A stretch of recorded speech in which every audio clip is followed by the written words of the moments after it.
decisions I think that was made. A lot of decisions were made. There wasn't too much left out there, and we've come to conclusion on many very important points.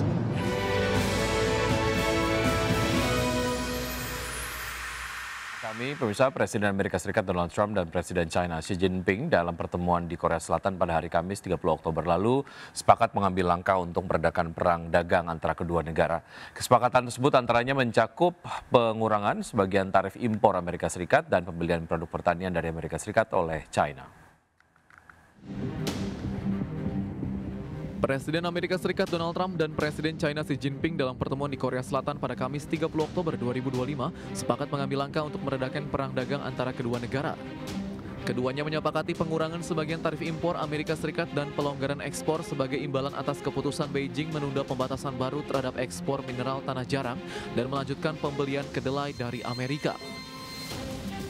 Dalam pernyataannya kepada wartawan, Trump menyebut pertemuan dengan Xi Jinping luar biasa. Pertemuan tersebut pun menjadi sarana pemimpin kedua negara untuk membuat banyak keputusan dan menyepakati sejumlah hal, terutama terkait perdagangan antara Washington dan Beijing. I thought it was an amazing meeting. He's a great leader of a very powerful, very strong country, China. And what can I say? It was an outstanding group of decisions I think that was made. A lot of decisions were made. There wasn't too much left out there, and we've come to conclusion on many very important points. And we'll be handing that to you in a little while. We're having because there was a lot of different things, many of them very important. Adapun kesepakatan yang diambil oleh kedua negara mencegah penerapan tarif baru hingga 100% atas barang-barang asal China yang sebelumnya diancam Trump, sekaligus memperpanjang gencatan dagang antara dua ekonomi terbesar dunia itu setidaknya untuk 1 tahun ke depan. Berbagai sumber IDX Channel.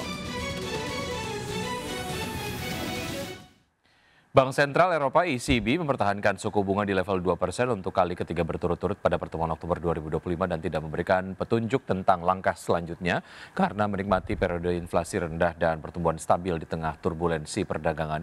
Sebelumnya ECB memangkas suku bunga sebesar 2 poin persentase pada tahun fiskal yang berakhir pada bulan Juni, tetapi sejak saat itu belum ada lagi pemangkasan yang dilakukan. ECB menegaskan bahwa mereka tidak terburu-buru untuk mengubah kebijakan mengingat inflasi berada pada target.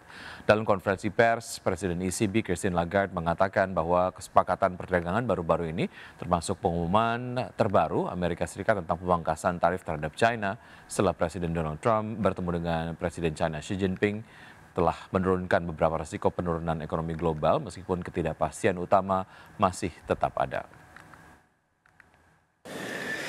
The Governing Council today decided to keep the 3 key ECB interest rates unchanged. Inflation remains close to our 2% medium-term target, and our assessment of the inflation outlook is broadly unchanged. The economy has continued to grow despite the challenging global environment.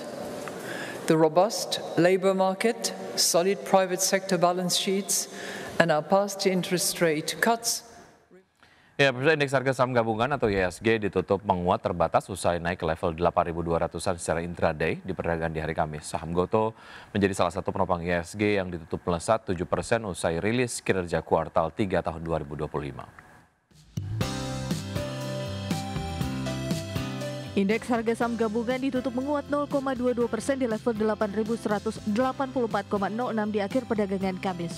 Secara intraday, IHSG bergerak fluktuatif dengan penguatan terbatas usai tembus level 8.231,883. Indeks sektoral dengan penguatan terbesar, sektor teknologi naik 1,87%, sektor energi menguat 1,3% dan sektor keuangan melaju 1,14%. Sementara sektor transportasi dan logistik turun 0,88% dan sektor properti dan real estate melemah 0,52%. Beberapa saham yang menjadi penopang utama IHSG diantaranya saham DSSA ditutup menguat 6,14% di level Rp86.400 per saham dan menjadi pendorong utama IHSG dengan kontribusi 18,41 indeks point. Diikuti saham BMRI ditutup melesat di 3,23% di level Rp4.800 per saham dan berkontribusi 12,43 indeks point. Saham Gotoh bangkit dengan ditutup menguat melesat 7,14% di level Rp60 per saham dan menyumbang 8,22 indeks poin. Saham Koin ditutup melejit 15,79% di level Rp2.640 dan menyumbang 5,33 indeks poin. Dan saham SMMA ditutup menguat 3,6% di level Rp12.950 per saham dan berkontribusi 3,39 indeks poin. Saham Gotoh masuk ke dalam daftar saham penopang utama IHSG di tengah kebangkitan signifikan harga saham yang merupakan apresiasi terhadap kinerja keuangan per September 2025 yang berhasil mencatatkan pertumbuhan pendapatan bersih double digit. Mengacu pada laporan keuangan konsolidasi September 2025, Gotoh melaporkan pendapatan bersih pada kuartal 3 2025 tercatat Rp4,74 triliun, tumbuh 21% year on year dari Rp3,93 triliun di periode yang sama tahun lalu. Berbagai sumber IDX Channel. Ya, pemirsa, selanjutnya dari bursa global, bursa ekuitas Wall Street melemah pada perdagangan di hari Kamis dipimpin kejatuhan indeks Nasdaq dan S&P 500 setelah saham raksasa teknologi seperti Meta dan Microsoft yang anjlok karena kekhawatiran atas meningkatnya pengeluaran untuk kecerdasan buatan. Di saat yang sama, pernyataan bernada lebih hawkish dari Chairman The Fed turut menekan sentimen investor. Pada penutupan perdagangan di hari Kamis, indeks Dow Jones Industrial Average ditutup turun 0,23% menjadi 47.522. Indeks S&P 500 yang turun 0,99% ke posisi 6.822 dan indeks Nasdaq juga turun 1,57% ke level 23.581. Dari bursa Eropa, pemirsa, bursa ekuitas Eropa kembali berakhir di zona merah menandai penurunan 3 sesi berturut-turut. Tekanan muncul akibat meningkatnya ketidakpastian mengenai arah kebijakan Bank Sentral Global, sementara investor mencerna gelombang terbaru laporan keuangan emiten.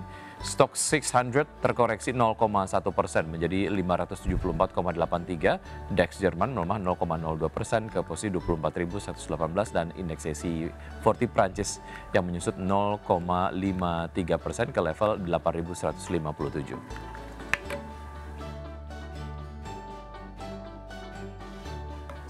Presiden Prabowo Subianto menegaskan pemerintah dengan segala daya di tahun depan akan menginvestasikan seluruh potensi perekonomian untuk sektor pendidikan.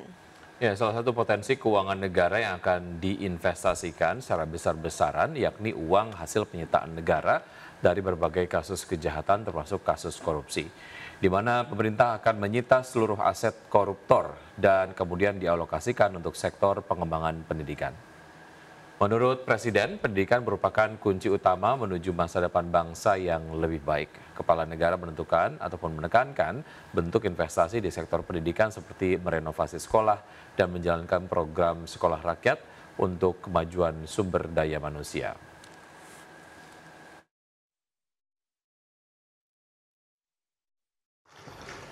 Pendidikan kunci dari kebangkitan bangsa, ya. Karena itu kita juga akan kerahkan segala daya kita untuk memperbaiki pendidikan kita. Kita akan kerahkan semua hasil penghematan kita, semua hasil penyitaan kita terhadap kekayaan koruptor dan sebagainya kita investasikan kepada pendidikan.